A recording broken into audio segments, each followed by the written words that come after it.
함께 나누실 말씀은 구약성경 느헤미야 7장 8절에서 38절까지의 말씀입니다. 구약성경 735페이지에 있습니다.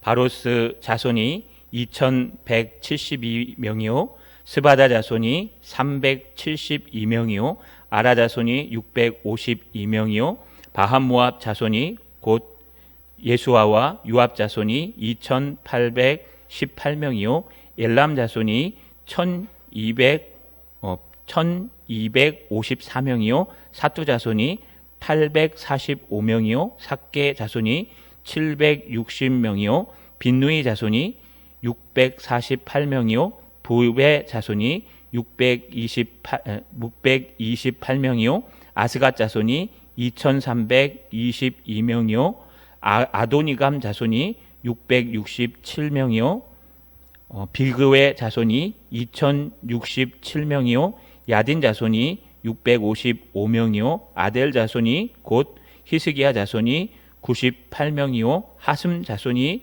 328명이요 베세 자손이 324명이요 하립 자손이 112명이요 기브온 자손이 95명이요 베들레헴과 느바도 사람이 188명이요 아나도 사람이 128명이요 벳 아스마윗 사람이 42명이요 기라니아림과 그비라와 부에로 사람이 743명이요 라마와 게바 사람이 621명이요 믹마스 사람이 122명이요 베델과 아이 사람이 123명이요 기타 느보 사람이 52명이요 기타 엘람 사람이 1254명이요 하림 사람이 320명이요 여리고 사람이 325명이요 로드와 하딕과 오노 사람이 721명이요 스아나 사손이 3930명이었느니라. 아멘.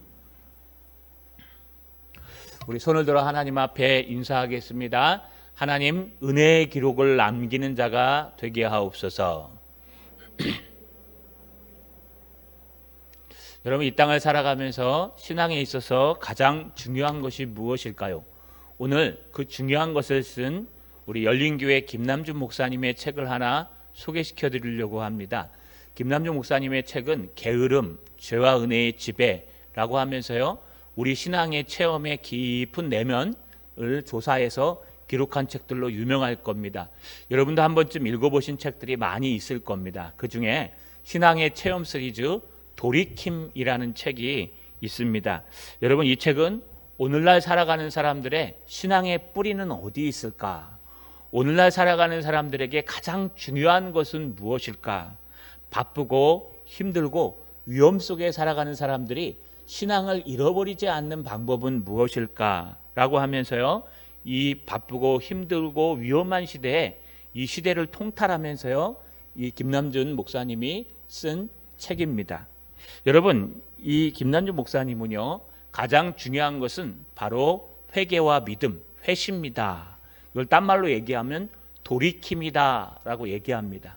매 순간 우리가 주님 앞으로 돌아오는 역사, 예수 그리스도를 만나고 예수 그리스도의 이름으로 회개하고 다시 주님 앞에 방향을 바꾸어 믿음을 갖는 회심의 역사가 오늘날 많이 경히 여기게 되고 삶이 바쁘다 보니까 너무 중요하지 않게 생각한다는 겁니다.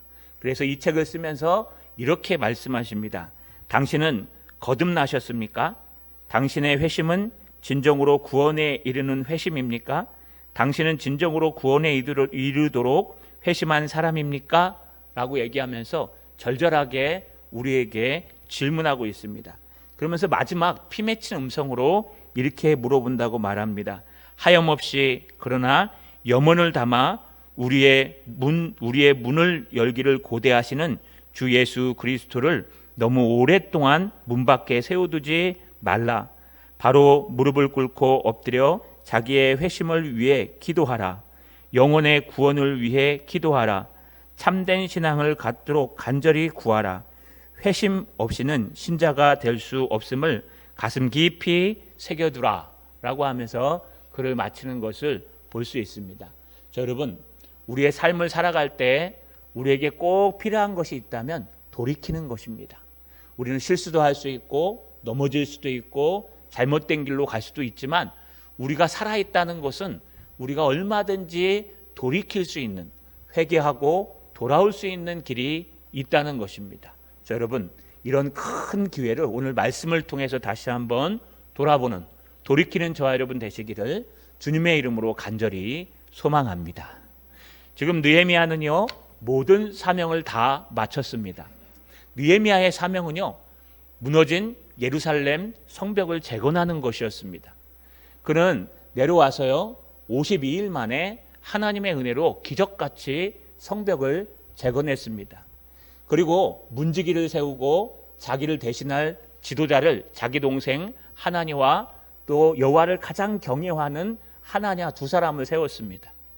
그런데 이 끝날 때쯤에 갑자기 하나님이 느헤미야의 마음을 감동하셨습니다.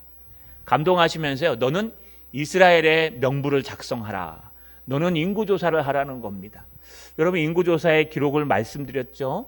크게 인구조사는 느헤미야 이전에 3번 있었는데 민수기 1장에 등장하는 모세의 인구조사, 26장에 등장하는 또 모세의 인구조사, 이 두 개는 하나님의 감동으로 한 겁니다. 그런데 여러분, 안 좋은 인구조사도 있었습니다. 다윗이요, 역대상 21장 하반절에 등장하는 인구조사는요, 여러분, 사단이 충동하여 다윗이 했다. 다윗의 연약함 때문에 하는 바람에 결국 큰 봉변을 맞았습니다. 그러고 나서요, 그 아픔이 있은 후 이제 느헤미야가 드디어 하나님 앞에 너희가 인구조사를 해라, 족보를 기록하라 라고 말씀하셨습니다. 그 감동을 받은 느헤미야가요, 족보를 기록할 때 하나님이 순적히 여러분 90년 전에 있었던 스룹바벨이 제1차 포로 기한했던 그 명단을 그대로 얻을 수 있도록 도와주셨습니다. 지금 느헤미야 손에는 뭐가 들려있냐 하면요, 명단이 들려 있습니다. 그 명단은 에스라서, 이미 앞에서 나누었던 에스라서 2장에 등장하는 명단과 별반 다르지 않습니다. 그때는 도착하자마자 기록한 것이고 지금은 90년 이상 지난 후에 명단을 받은 겁니다. 근데 이 명단 안에는요, 어떤 사람들이 기록되어 있습니까? 그 당시 90년 전에 우리 선배들 중에 자기의 삶을 포기하고 예루살렘으로 돌아왔던 사람들의 명단이 있는 겁니다. 이 느헤미야가 받아든 이때부터 약 90년 전에요, 그 바벨론으로 포로로 잡혀갔다 50년이나 그곳에 살다가 이제 고레스 왕이 하나님의 감동으로 변화를 받아서 너희는 돌아가서 하나님의 무너진 성전을 재건하라 라고 허용해 줬을 때 거기에 응답해서 47,879명이 지금 응답하여서 일어선 바로 그 사람들의 명단입니다. 그들은요, 50년 동안 살았던 삶의 터전을 포기한 사람입니다. 그들은 50년 동안 살았던 이웃을 포기한 사람들이에요. 그들은 50년 동안 뿌리 내리고 살았던 자기의 가정을 포기하고 여러분 다 무너져 있는 맨 땅을, 그 평범한 땅인 예루살렘으로 하나님의 인도하심을 따라 돌아온 하나님을 선택한 사람들이었습니다. 이건 맨정신으로 할 수 없습니다. 왜냐하면 여러분 한번 생각해 보십시오. 내가 50년 동안 뿌리 내리면 50년 안에 어떤 일이 있을까요?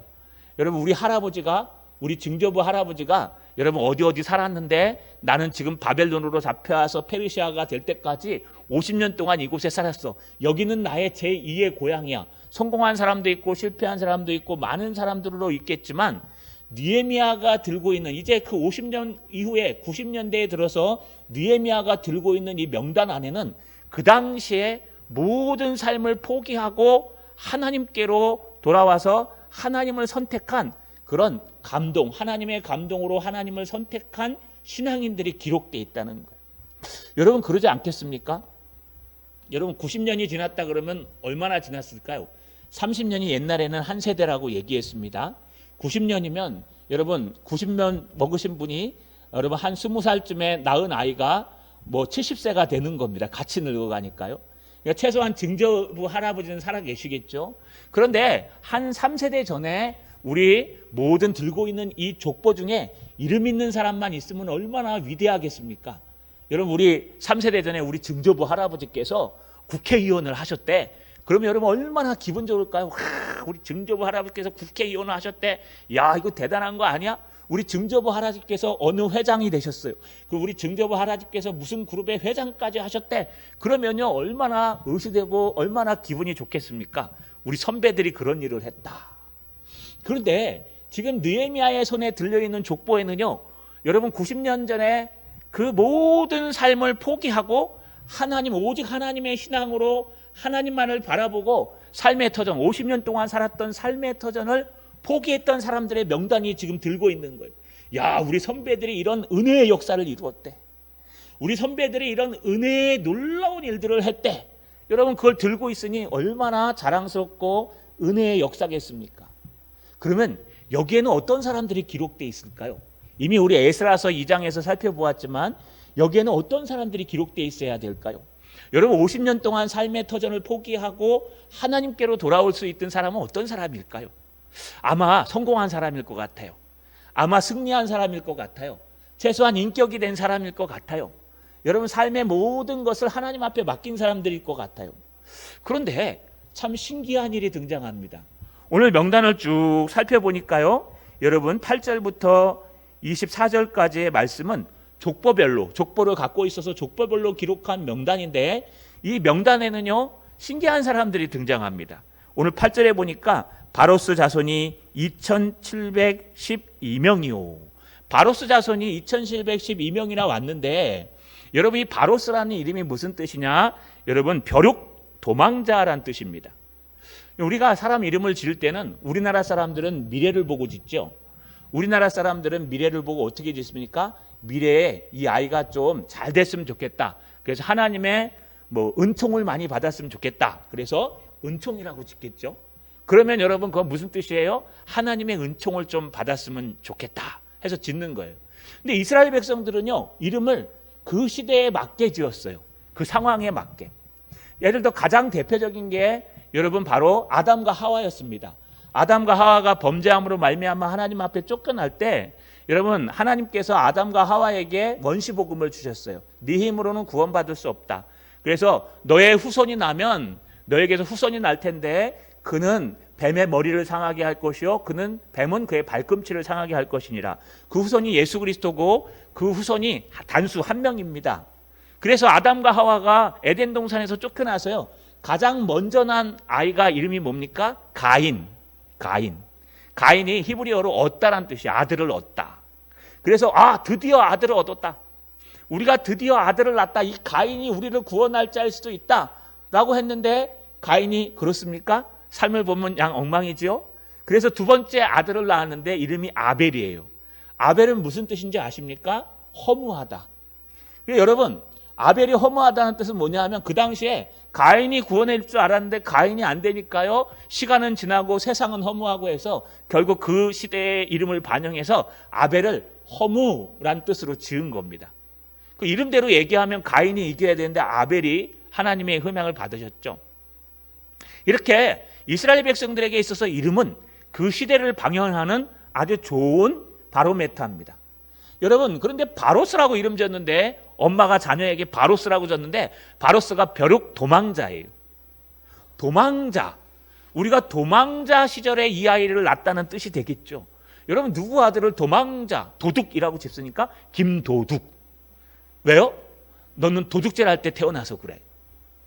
그리고 김실수. 너는 우리가 실수해서 났어. 실수는 없습니다. 가끔 농담으로 얘기하죠. 여러분 이렇게 그 당시의 이름을 이스라엘 사람들은 지어서 넣었어요.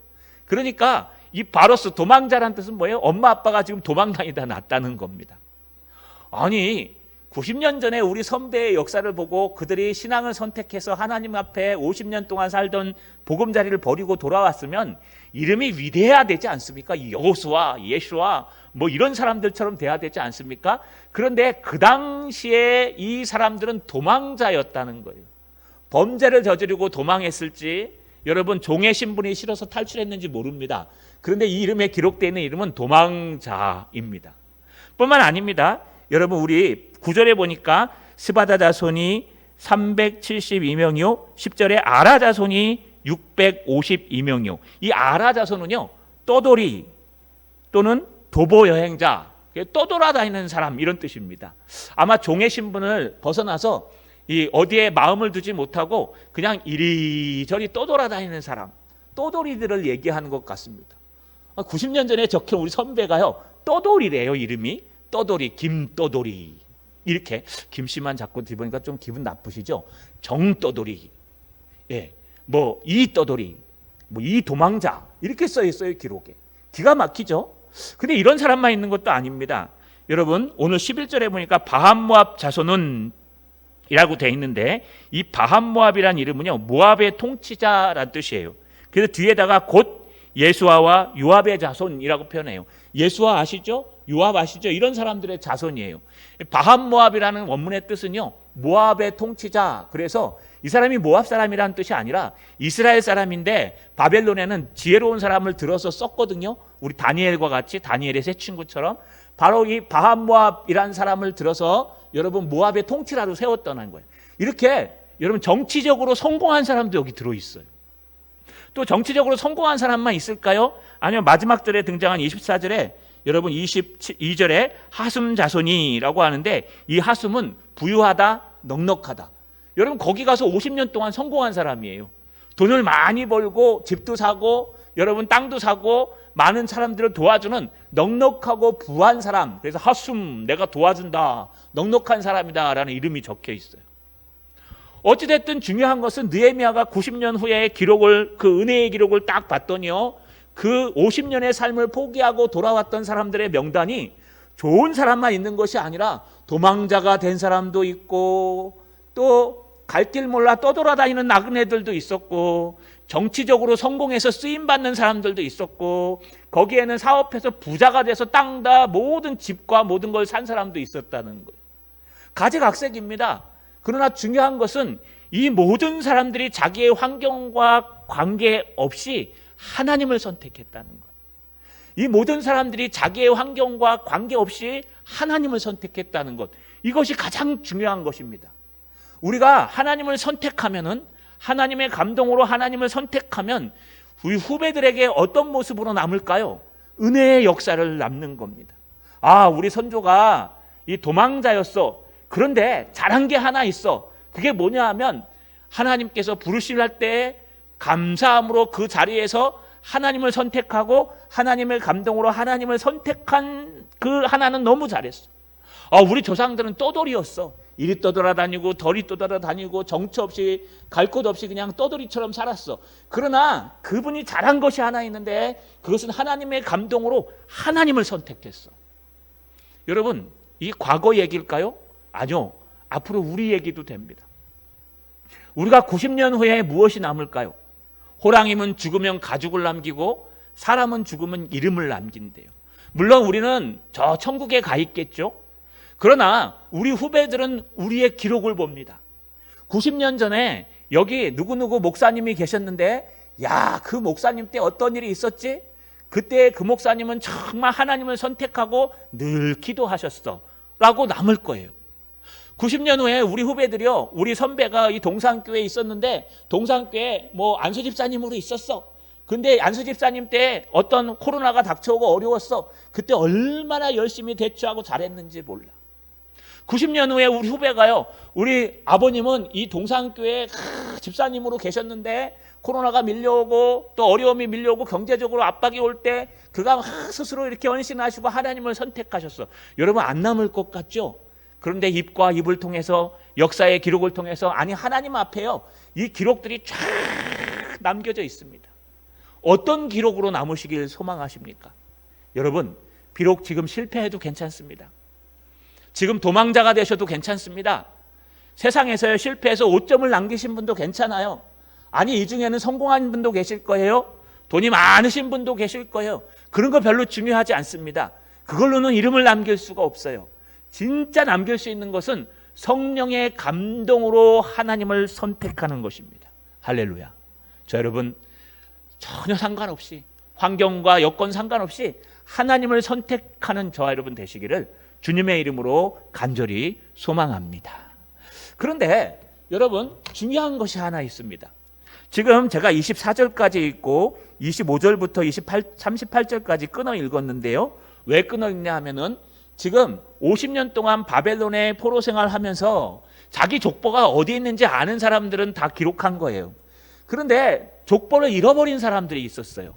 까먹어버리거나 잃어버린 사람들. 족보를 잃어버린 사람들은 어떻게 됩니까? 내가 이스라엘 사람인 건 맞는데 우리가 어떤 족보에 들어가는지 모르겠어요. 그래서 이런 사람들은요, 오늘 29절부터 여러분 25절부터 38절까지 사는 지역별로 이렇게 구분합니다. 아버지한테 들었지 않겠습니까? 할아버지가 돌아가셔갖고 족보를 얘기 안 해줬으면, 아버지가 너무 어리면 우리가 옛날에 베들레헴에 살았단다. 그럼 그 사람은 돌아와서 누구 족파인지 모르지만 베들레헴에 살았던 사람으로 기록하는 거예요. 그런데 여기 나온 사람들 대부분 보니까 뒤에 살펴보면 알겠지만 베냐민 지파 사람들이 많이 있습니다. 반 이상이 다 베냐민 지파 사람들입니다. 여러분, 그도 그럴 것이 바벨론에 의해서 BC 586년에 여러분 남유다가 망했습니다. 남유다는 대부분 유다와 베냐민 사람인데 유다 사람이 대부분이었습니다. 베냐민은 거의 없었습니다. 왜냐하면 베냐민에게는 큰 흑역사가 있습니다. 안 좋은 역사. 왜 그럴까요? 사사기 19장부터 20장, 21장 끝에 보시면요, 이 안 좋은 역사가 기록되어 있어요. 이건 에브라임 산지에 사는 성직자로부터 시작합니다. 얼마나 타락했냐? 에브라임의 산지에 사는 레위 사람 하나, 지금으로 얘기하면 성직자 하나가요, 첩을 두었습니다.